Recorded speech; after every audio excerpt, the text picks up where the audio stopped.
Hello and welcome back to the Purple Panthers Sports Network, your home for University of Brighton sport. It's the fourth edition of our weekly roundup show and we have plenty of action to tell you about, plus an interview with two members of our baseball team.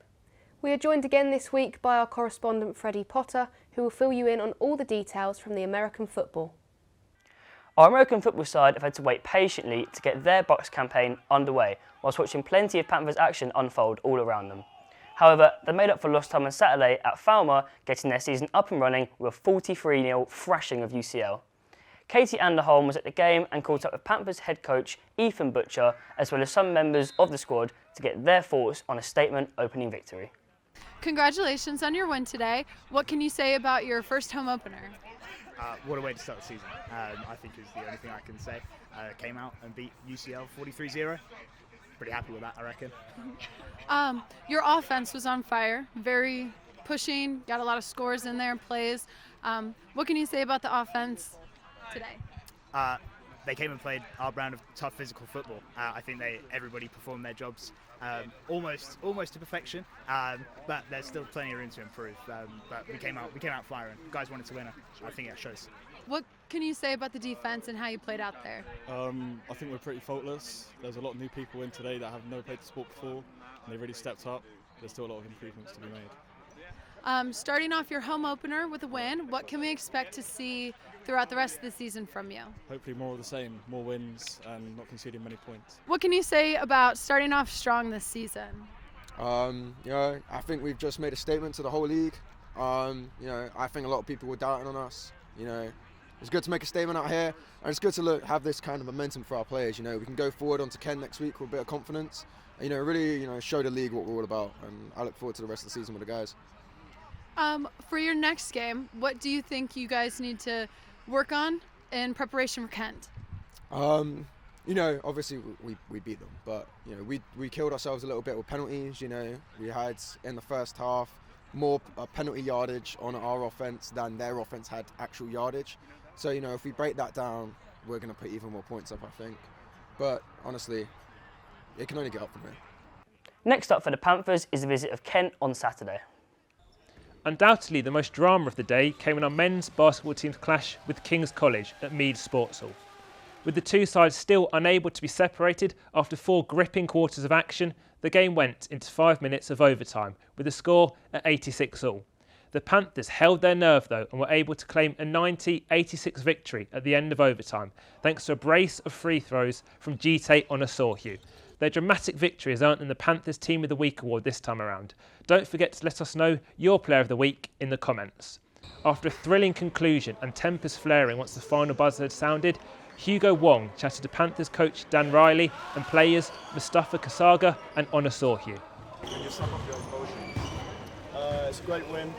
It's always good to beat Kings. They're a tough team, they're really well coached, they've got some great players, but we matched them and we got the taste of it. So what was the difference in the overtime and the fourth quarter? We just upped it. We never really got out of third gear in the first half, and then we started to play with a bit more intense team. I think our defense definitely improved, which allowed us to play better offense. So we need to start the games like that. We have to start games like that to be able to win this league. How important is it communication in basketball? It puts off offense, it helps your teammates know where you are, we can play better, help defense. Communication is the key to basketball. I try to stress that on my players. We're still learning and developing, but I feel like we cracked it towards the end. So it's good. I'm excited, really. We worked really hard as a team to get back into the game, and I'm just happy we won the game. Yeah, true immersion. We fought back, we were down nearly the whole game. We brought it back to overtime. The whole family played together. So I'm very happy for the win. Proud of the game. What were you thinking about when you were shooting the 2 free throws in overtime? Don't miss. I'll be honest, don't miss. Yeah? I just didn't want to miss because then I would have been alright. Bad time. The side are next in action in 2 weeks' time as they make the short journey to Sussex to take on the only remaining unbeaten side in Tier 2A, who are currently keeping the Panthers away from top spot. To complete an outstanding day for our basketball sides, our women's team also claimed an impressive 46-43 victory at Reading. Our mixed start to the volleyball season continued with a 3rd consecutive victory for our men's side, but another loss for our women's team. we were at the Brighton Health and Sport Complex to witness another solid display from our men's team against Surrey. The Panthers have defeated Surrey 3-1 to claim a third consecutive victory to start the season. The Panthers saw off a spirited Surrey fight back to take the first set 25-22, despite having close to a 10-point lead earlier in the set. The second set was also a tight affair, with both sides getting their noses in front at various points throughout, but failing to break away from their opponents. However, 2 unanswered points from Surrey, the score at 22-22, allowed them to wrestle back and grip on the set and level the game up at 1 set apiece. The Panthers, though, bounced back brilliantly from losing just the third set of the season, powering away in the middle part of the third and winning the set 25-18 to put themselves within touching distance of victory. They ran away with it in the final set, winning it 25-16, securing a third consecutive victory. The Panthers now have a week off from match action before they travel to Buckinghamshire in 2 weeks' time.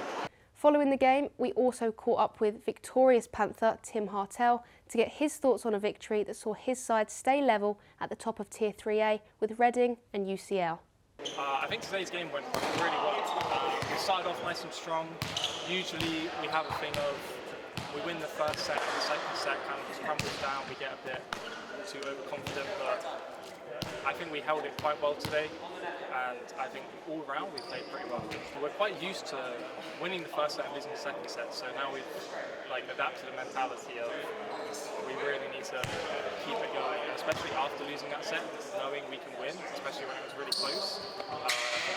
We found it quite easy just to stay headstrong and keep going. I think our momentum will stay strong. I mean, last season we lost 1 game in this division, so hopefully we should be winning everything this season. But it was a really good game today, so I think that will push everyone forward for the next 2 coming weeks, and we'll keep up this strength that we got. Despite suffering a 4th consecutive defeat at Royal Holloway, our women's side were able to pick up their first set of the season in their 3-1 defeat. It was a tough week for our Panthers football sides as we were unable to come away victorious in any of the fixtures on Wednesday afternoon. The women's twos came closest though with a 1-1 draw against Chichester twos after a hard-fought battle. The Panthers had the advantage in the first half, going 1-0 up, but a penalty decision against them dented their hopes of victory and momentum shifted slightly in Chichester's favour in the second half. Ollie Sidder and I were at the game and caught up with the women's twos captain, Esme Heath. Chichester were quite a physical team today, and I think that's maybe what let us down. I think technically we're quite strong on the ball, but yeah, I think that's what let us down today. The first half you seemed very on top, the second half not so much. What do you think happened there? I think obviously we gave away a penalty, which sort of let our heads go a bit, and then it sort of got a bit rowdy. And then I think, we just let our heads go a bit. We should have focused a bit better and played our game. We played to their football a bit, so it was unlucky for that. Our previous games have been a lot better. In training, we're a lot better. Taking time on the ball. We're all fast players. We can take time, stuff like that. Not hoofing the ball when we get stressed, that sort of thing. The women's ones unfortunately lost out on the road to East London, losing 5-2 after a tough game. The men's twos were unlucky as they fell victim to Chichester threes. Casper Fusco sparked hope for the twos with a neat finish, but Chichester managed to score a winner late on in the match, resulting in a 2-1 defeat for the Panthers. The men's threes match was abandoned early on after one of the Chichester forward players suffered a horrible injury. We are all wishing him a speedy recovery.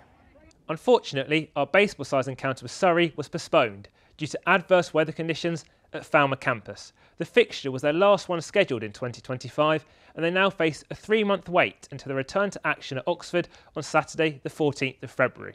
However, we caught up with a couple of members of the team this week to discuss their strong start to the season and emotions heading into an extended period without game time.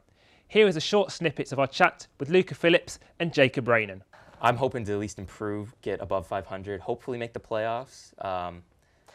I would say that's our main goal this season, make playoffs. If we can make the playoffs, that's especially for a team that's in our second year. Yeah, I mean, it'd be impressive. Last year, I'd say there was 3 people that had played consistently before, maybe, on the team. Yeah. Myself, a guy who graduated, and then Huey, who also basically ran the entire program for the first couple of years.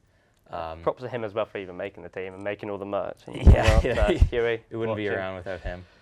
But the hope would be make the playoffs. If we can beat some of the top teams from last year, that'd be big. That'd be fantastic. I'd really like that. Yeah, no, I think if we're going like step by step, it's beat the teams we couldn't beat last year. If we can do that, get to playoffs, and if we get to playoffs, well, we'll just go from there. Yeah.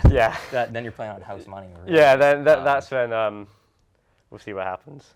Stay tuned for the full interview, which will be dropping on our Instagram and YouTube channel soon. Our men's hockey team were on fire against St George's, winning 14-1.